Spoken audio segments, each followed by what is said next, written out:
So there has been, I don't remember if it's on an internal page or on an external Facebook page, but there has been a big controversy swirling around a group of home inspectors because one of them took a chunk of 2x4, actually laid it flat underneath the garage door, and then hit the garage door opener button to test it to see if the safety reverse works like it's supposed to.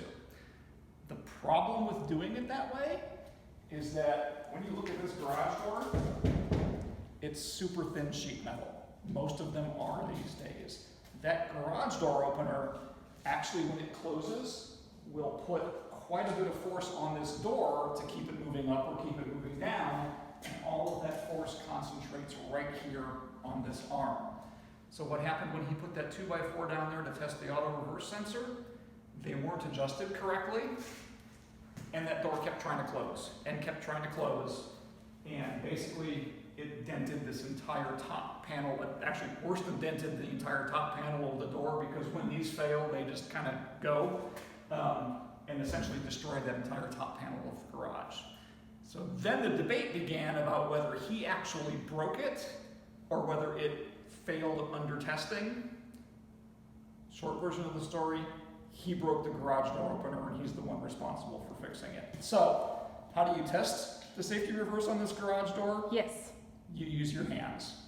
You hit the opener, or actually the closer at that point in time, put a little bit of pressure on the bottom of that door, and if it doesn't reverse immediately, let go so that you don't run the risk of damaging a garage door. And why is that important? Theoretically, that safety reverse is important because if a kid or a pet gets trapped under there, it causes the door to go back up before it can actually hurt them. Realistically, these are so thin, I have a hard time believing it would seriously hurt somebody.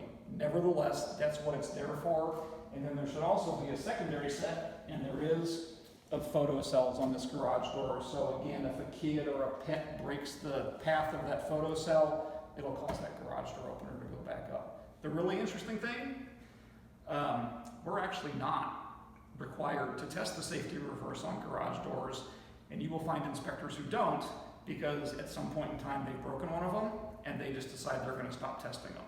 So there is nothing in the standards that says we have to test these, and you will find guys that don't test them. But if you're going to, use your hands. Don't use a piece of 2x4.